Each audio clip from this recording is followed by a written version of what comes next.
Hi, it's me Ariti Panta and my student ID is P2837509. And welcome to my video podcast for BABM 3009 dissertation at Niles Brock Business College and De Montfort University. My dissertation looks at how Nike uses personalization in digital marketing to boost online sales. And my supervisor is David Abiani. Let me take you through my research. So, here is what I will cover today. I will start with the introduction, explaining the topic and my research question. Then, the literature review covering the nine theoretical framework and research gaps. Then, my methodology using the research onion, and then the findings, four themes based on the verified Nike data, and then the analysis where I answer the research question directly, and then the conclusion and recommendations, and finally the key references. Let's get started. So let's begin with the introduction. I will explain why I choose this topic, state my research questions clearly, outline my four research objectives, and define the boundary of my research. My research question is, how does personalization in digital marketing influence online sales performance in the fashion industry, with specific reference to Nike? I chose Nike because it is one of the most advanced companies in the world when it comes to personalized digital marketing, and all of its financial data is publicly available through official government filings. I had four research objectives. First, to explore what personalization strategies Nike actually uses. Second, to look at whether those strategies actually work financially using Nike's own verified numbers. Third, to understand what consumers really think about personalized marketing. And fourth, to give practical recommendations based on everything I found. The research focused specifically on Nike's digital channels and the Nike app, Nike.com, email marketing, Instagram, TikTok, and YouTube. Now, the literature review. I looked at existing academic research and the theory to build the foundation for my analysis. I use nine theoretical frameworks to analyze Nike's strategy. Let me briefly explain why I choose these nine specifically. The RACE framework helped me map what Nike does at each stage of the customer journey, from first seeing an ad all the way through to becoming a loyal member. The one-to-one marketing theory from Papers and Rogers, which was published in 1993, is particularly important because it predicts exactly what Nike is doing today, building individual relationships with each customer through data. And the technology accepted model by Davis helped me explain why consumers adopt Nike fit so quickly, because it was genuinely useful and easy to use. And the customer engagement model by Brody and colleagues helped me understand Nike's membership strategy. Why 160 million people choose to be Nike members. Through these nine framework give me a complete academic lens for understanding every aspects of Nike's personalization approach. Four empirical studies directly support my research. Vision 2007 found personalization works best when it fits the individual context, directly mapping onto Nike's dual mechanism strategy. Kim and Co. 2012 found customizations predicts all three customer equity components in luxury fashion, supporting Nike by You. Lemon and Varrock 2016 found omnichannel stability drives stronger satisfactions, validating Nike's unified membership architecture. Yamsik 2021 found personalization in leaders generate 40% more revenue reliable with Nike's verified numbers. I identified three research gaps that justify my dissertation. First, frameworks are usually studied in isolation. Second, there are no brand specific longitudinal case studies using verified financial data. Third, the privacy personalization tension has not been properly explored. My research addresses all three. Now, let me explain how I conduct this research using my methodology. Let me walk through the research onion layer by layer. My philosophy is pragmatism. I use whatever approach best answers my research question, combining both numbers and qualitative analysis. My approach is inductive. I looked at the evidence first and let the conclusions emerge rather than starting with a hypothesis to test. My method is mixed, combining qualitative analysis of Nike's strategy with quantitative financial data from SEC filings. My strategy is a case study of Nike because Nike is the perfect company to study for this topic. My time horizon covers 6 years from fiscal year 2017 to fiscal year 2023 using Nike's official annual financial report. And my technique is thematic analysis, a method for finding patterns in data combined with financial calculations. For my data, I use only secondary sources that already exist publicly. The most important source is Nike's official SEC from 8K filings. These are legal documents Nike's file with the US government every year, available for free at sec.gov. Every financial number in my dissertation come from these documents. I also used the search for 2022 consumer survey which asked 13,000 consumers across 29 countries about personalizations and the Pew Research Center 2029 survey about data privacy.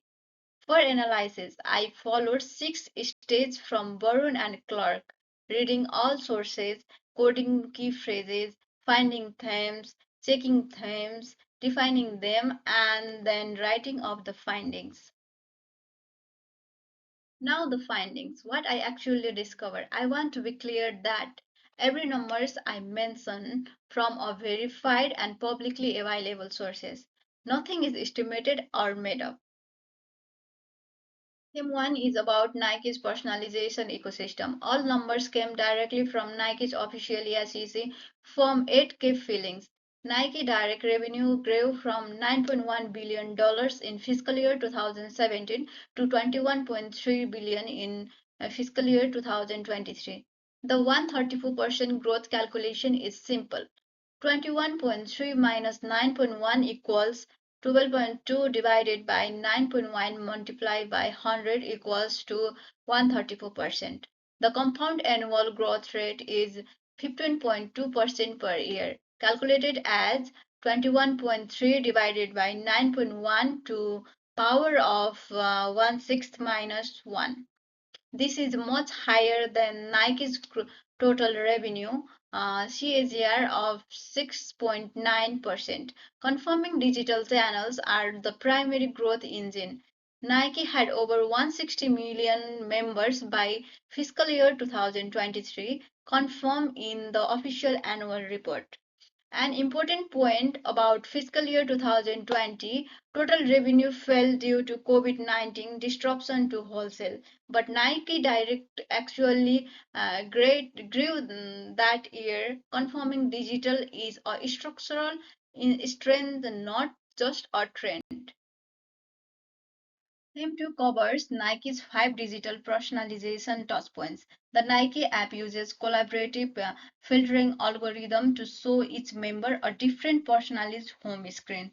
Nike by You had over 50 million unique product configuration by 2022, confirmed by Duotley.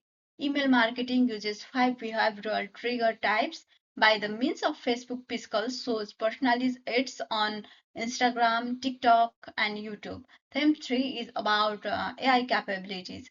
In 2019, Nike acquired Select for predictive analytics.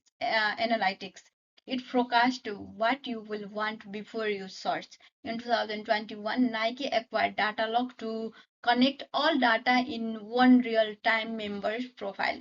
Personalization operates at 3 levels: individual prediction from purchase history, contextual adaptation using real-time signals, and inventory aligned forecasting so recommendation match available stock.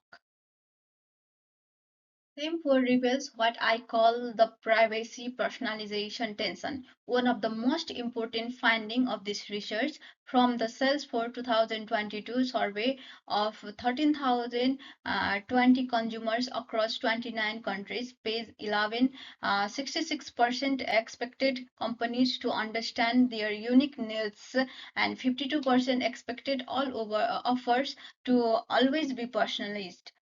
This tells us personalization is now a baseline expectation. Consumers no longer see its impressive, they see its absence as a failure. However, from the Pew Research Center 2019 survey of 4,272 US adults on page number 4, 72% feel their online activity is tracked by companies, and 81% believe data collection risks overweight benefits. This is the central tension. The majority demand personalization, and the majority also distrusts the data collection it requires. Nike cannot just collect more data, it must make the value exchange transparent and compelling so consumers feel they are getting genuine value. This directly informs my first management recommendation.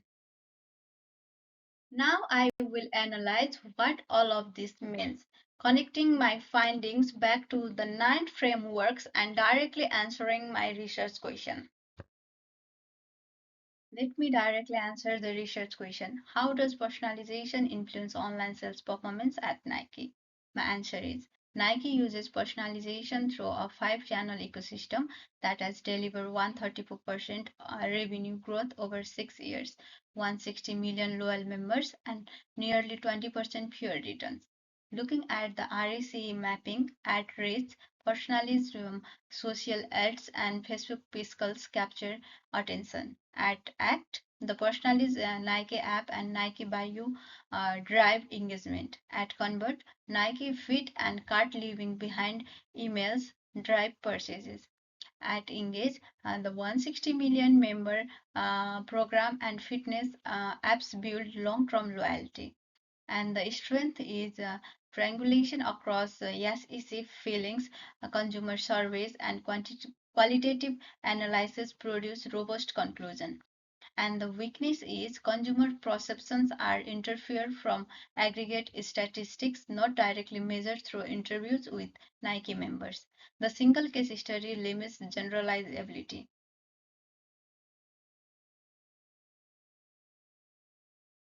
Now my conclusion, what does all of this actually mean?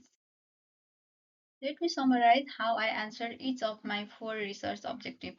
On research objective 1, Nike deploys personalization through membership with 160 million members, Nike app, Nike.com, email with 5 trigger types, and social media retargeting, Nike Feed with nearly 20% fewer returns, and Nike Buy You with 50 million configurations, all provided by Select and Datalock AI acquisitions.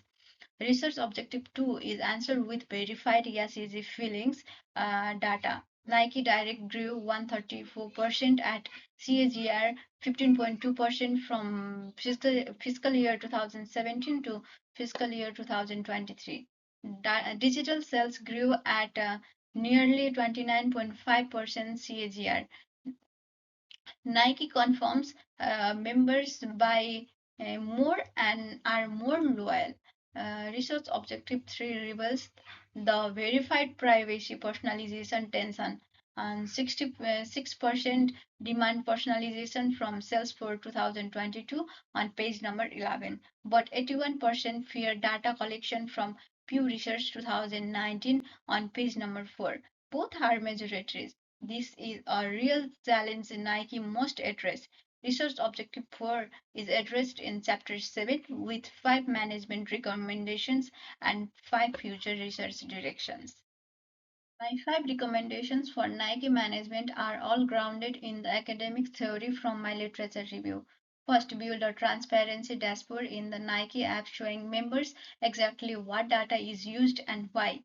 This is based on CRM theory. Trust is the foundation of any lasting relationship. Second, connect digital members' profiles within store staff so the personalized experience continues in physical Nike store.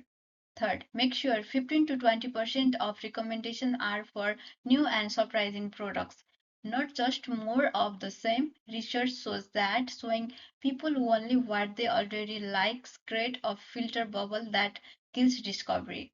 Fourth, audit the AI algorithms for fairness and make sure they comply with GDPR and data protections law. Fifth, after someone makes their first purchase, create a personalized follow-up journey to turn them into a long-term member. For future research, I recommend studying Nike's members directly through surveys, comparing Nike's with other fashion brands, and looking at how different privacy laws in different countries affect personalization. And here is the key references as you can see.